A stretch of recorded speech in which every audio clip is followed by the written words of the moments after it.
നമസ്കാരം. വേലി തന്നെ വിളവ് തിന്നുന്ന അവസ്ഥയിലേക്ക് കാര്യങ്ങൾ മാറിയിരിക്കുന്നു. ഇക്കഴിഞ്ഞ ലോക്സഭാ തെരഞ്ഞെടുപ്പിൽ CPM-ന്റെ ദയനീയ പരാജയത്തെ തുടർന്ന് CPM-ന്റെ സംസ്ഥാന കമ്മിറ്റി ചേരുന്നു, കേന്ദ്ര കമ്മിറ്റി യോഗങ്ങൾ ചേരുന്നു, ബൂത്ത് തല യോഗങ്ങൾ ചേരുന്നു. തെരഞ്ഞെടുപ്പ് പരാജയം അവലോകനം തന്നെയാണ് എല്ലാ കമ്മിറ്റികളുടെയും ലക്ഷ്യം. എന്തുകൊണ്ടാണ് തങ്ങൾക്ക് ഇത്രയും ദയനീയമായ ഒരു പരാജയം ഉണ്ടായത് എന്നുള്ള കാരണങ്ങൾ കണ്ടെത്തുന്നതിൻ്റെ തിരക്കിൽ തന്നെയാണ് ഓരോരോ കമ്മിറ്റികളും.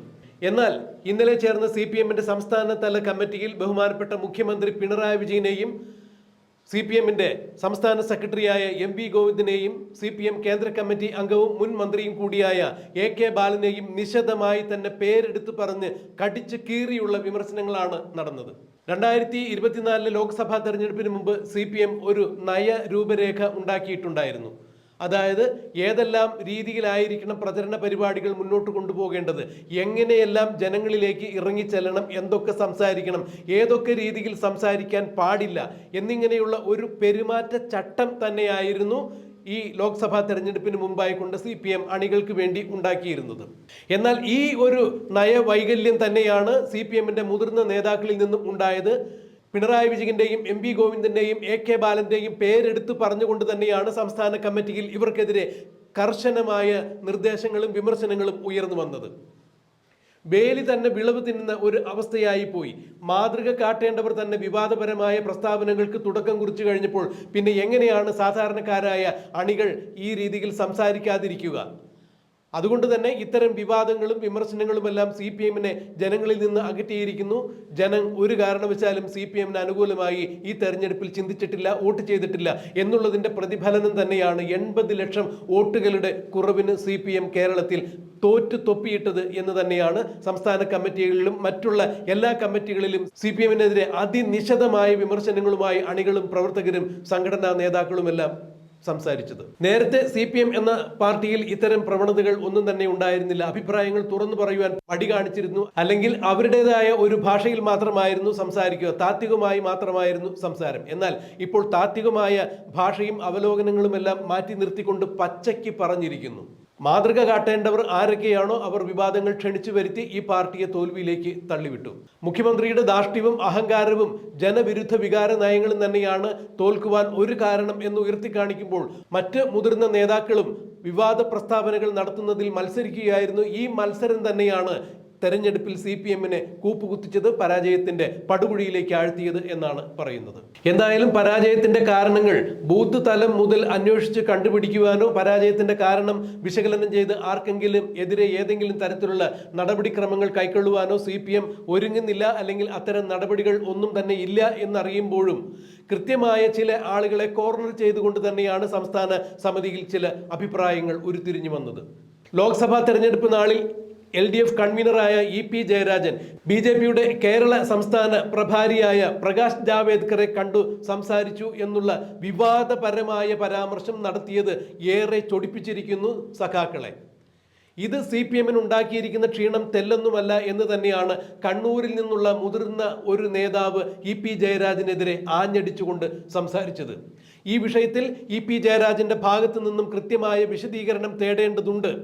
റെയിൽവേ സ്റ്റേഷനിൽ വെച്ചോ, ബസ് സ്റ്റോപ്പിൽ വെച്ചോ, അഥവാ ഏതെങ്കിലും കല്യാണ വീടുകളിലോ വെച്ചോ എതിർ പാർട്ടിക്കാരെ കാണുകയും കുശലം ചോദിക്കുകയുമെല്ലാം സർവ്വസാധാരണമാണ്. അതിൽ അസ്വാഭാവികമായ ഒന്നും തന്നെയില്ല.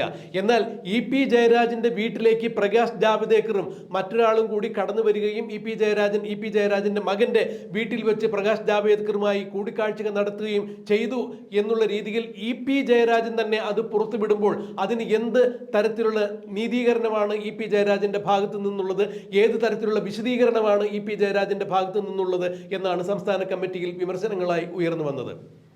പ്രകാശ് ജാവേദ്കർ എൻ്റെ വീട്ടിൽ വന്നു, ഒരു ചായ പോലും കുടിക്കാൻ ഞങ്ങൾക്ക് സമയം കിട്ടിയില്ല, അയാൾക്കും തിരക്കുണ്ടായിരുന്നു, എനിക്കും തിരക്കുണ്ടായിരുന്നു എന്ന മട്ടിലുള്ള EP ജയരാജന്റെ പ്രസംഗങ്ങളെല്ലാം വെള്ളം തൊടാതെ വിഴുങ്ങുവാൻ വേണ്ടി മണ്ടന്മാരല്ല CPM-ലുള്ള ആളുകൾ എന്ന തരത്തിൽ തന്നെയാണ് കണ്ണൂരിൽ നിന്നുള്ള ഒരു നേതാവ് EP ജയരാജനെതിരെ ആഞ്ഞടിച്ചുകൊണ്ട് ഈ വിഷയത്തിൽ കൃത്യമായ വിശദീകരണം തേടണം, നടപടിക്രമങ്ങൾ ഉണ്ടാകണം എന്ന തരത്തിൽ ആഞ്ഞടിച്ച് സംസാരിച്ചത്. എന്തായാലും അന്നേ ഇക്കാര്യം ഉറപ്പായിരുന്നു. അതായത് തെരഞ്ഞെടുപ്പ് ദിവസം തന്നെ LDF-നെയും CPM-നെയും പരാജയത്തിലേക്ക് നയിക്കുന്ന വിധത്തിൽ ഇ.പി. ജയരാജന്റെ ഇത്തരം ഒരു പ്രസ്താവന വന്നപ്പോൾ തെരഞ്ഞെടുപ്പ് നടക്കുന്ന സമയമായതിന്റെ പേരിൽ മാത്രമാണ് അന്ന് യോഗം കൂടാതിരുന്നതും ഇ.പി. ജയരാജനെ തള്ളിപ്പറയാതിരുന്നതും വിശദീകരണം ചോദിക്കാതിരുന്നതും. തെരഞ്ഞെടുപ്പ് കഴിഞ്ഞാൽ തീർച്ചയായും ഇ.പി. ജയരാജനെതിരെ ഇത്തരത്തിൽ ഒരു നടപടിക്രമം പാർട്ടിയിൽ നിന്നും ഉണ്ടാകും എന്നുള്ളത് ഇ.പി. ജയരാജനും അറിയാമായിരുന്നു. CPM-ലെ സമന്നതരായ മറ്റ് നേതാക്കൾക്കും അറിയാമായിരുന്നു. അതാണ് ഇപ്പോൾ മറനീക്കി CPM-ന്റെ സംസ്ഥാന തല സമിതി യോഗത്തിൽ ചർച്ചയായിരിക്കുന്നത്. എന്തായാലും ജൂലൈ 17, 18 തീയതികളിൽ വീണ്ടും CPM-ന്റെ സംസ്ഥാന സമിതി ചേരുന്നുണ്ട്, സെക്രട്ടേറിയറ്റ് ചേരുന്നുണ്ട്. അതിനു മുമ്പായിക്കൊണ്ട് ഈ മാസം 28-ാം തീയതി കേന്ദ്ര കമ്മിറ്റി ചേരുന്നുണ്ട്. ഇതിലെല്ലാം ഉരുത്തിരിഞ്ഞു വരുന്ന അഭിപ്രായങ്ങൾ കൃത്യമായും പിണറായി വിജയനെയും MV ഗോവിന്ദനെയും നിശിതമായി വിമർശിക്കുന്ന തരത്തിൽ തന്നെയുള്ള അഭിപ്രായങ്ങളായിരിക്കും. തിരുത്തൽ നടപടികൾ ഉണ്ടാകും. തെറ്റുതിരുത്തി മുന്നോട്ട് കൊണ്ടുപോകുവാനുള്ള എല്ലാ തരത്തിലുള്ള മാർഗനിർദ്ദേശ രേഖകളും ഈ 17-ാം തീയതിയും 18-ാം തീയതിയും ചേരുന്ന യോഗങ്ങളിൽ ഉണ്ടാകും. ഈ മാസം 28-ാം തീയതി ചേരുന്ന കേന്ദ്ര നേതൃത്വ യോഗത്തിലും ഉണ്ടാകും എന്ന് തന്നെയാണ് അറിയാൻ സാധിക്കുന്നത്. അതായത് പാർട്ടിയെയും ഭരണത്തെയും തന്റെ കൈപ്പിടിയിൽ ഒതുക്കിക്കൊണ്ട് അപ്രമാദിത്വത്തോടുകൂടി മുന്നോട്ട് പോകുന്ന CPM-ലെ ഏകഛത്രാധിപതിയായ പിണറായി വിജയന്റെ കാൽച്ചുവട്ടിലെ മണ്ണ് ഇളകിപ്പോകുന്നു, ഒലിച്ചു പോകുന്നു എന്ന് തന്നെയാണ് ഈ സംസ്ഥാന സമിതി യോഗങ്ങളിൽ നിന്നെല്ലാം ഉരുത്തിരിഞ്ഞ അഭിപ്രായങ്ങളിൽ നിന്നും വ്യക്തമാകുന്നത്. പിണറായി വിജയന്റെ ചുവട് തെറ്റുന്നു അഥവാ പിണറായി വിജയനെ എതിരെ CPM-ൽ നിന്നും പടയൊരുങ്ങുന്നു എന്നുള്ളതിന്റെ സൂചനകൾ തന്നെയാണ്. ഒരുപക്ഷെ കേന്ദ്ര കമ്മിറ്റി യോഗത്തിലും അല്ലെങ്കിൽ 17, 18-ൽ ചേരാൻ പോകുന്ന സംസ്ഥാന സമിതി യോഗത്തിലും ഒരു നേതൃമാറ്റം തന്നെ ആവശ്യപ്പെടാൻ സാധ്യതയുണ്ട് എന്ന തരത്തിലേക്കാണ് CPM-നകത്തുള്ള പൊട്ടിത്തെറികൾ ഇപ്പോൾ നടന്നുകൊണ്ടിരിക്കുന്നത് എന്നാണ് അറിയാൻ സാധിക്കുന്നത്. എന്തായാലും പിണറായി വിജയനെയും MV ഗോവിന്ദനെയും AK ബാലനെയും പേരെടുത്ത് പറഞ്ഞുകൊണ്ട് തന്നെയാണ് CPM സംസ്ഥാന സമിതി യോഗത്തിൽ കടുത്ത വിമർശനങ്ങൾ ഉണ്ടായിരിക്കുന്നത്. ഇ.പി. ജയരാജനെതിരെയും കടുത്ത വിമർശനങ്ങളാണ് ഉയർന്നു വന്നിരിക്കുന്നത്. പ്രകാശ് ജാവ്ദേക്കറെ കണ്ടു എന്നുള്ള കാര്യത്തിൽ ഇ.പി. ജയരാജൻ കൃത്യമായ രീതിയിൽ പാർട്ടിക്ക് വിശദീകരണം നൽകണം. ഈ വിശദീകരണത്തെ തുടർന്ന് ഇ.പി. ജയരാജന്റെ കാര്യത്തിൽ കൃത്യമായ നടപടികൾ കൈക്കൊള്ളണം എന്ന് തന്നെയാണ് കണ്ണൂരിൽ നിന്നുള്ള ഒരു ലോബി ഇപ്പോൾ ആവശ്യപ്പെടുന്നത്. ഇ.പി. ജയരാജൻ BJP-യിൽ പ്രവേശിക്കാൻ പോകുന്നു എന്നുള്ള തോന്നലുകൾക്ക് ആക്കം കൂട്ടുന്ന തരത്തിൽ തന്നെയാണ് ഇ.പി. ജയരാജന്റെ പ്രസ്താവനകളിലൂടെ CPM നേതാക്കൾ ഞെട്ടിത്തെറിച്ച് കേട്ടുനിന്നത് എന്ന് തന്നെയാണ് ഇപ്പോൾ പറയുന്നത്. ഇത് ഈ കഴിഞ്ഞ തെരഞ്ഞെടുപ്പിൽ CPM-ന് വളരെ വളരെ വളരെ ദോഷം ചെയ്തു എന്ന് തന്നെയാണ് എല്ലാ നേതാക്കളും ഒരേ സ്വരത്തിൽ സംസ്ഥാന കമ്മിറ്റിയിൽ എടുത്തെടുത്ത് പറഞ്ഞത്. മാത്രമല്ല SFI നേതാവ് ആർഷോവിന്റെ കാര്യം കൂടി സംസ്ഥാന സമിതിയിൽ ചർച്ചയാകുണ്ടായി.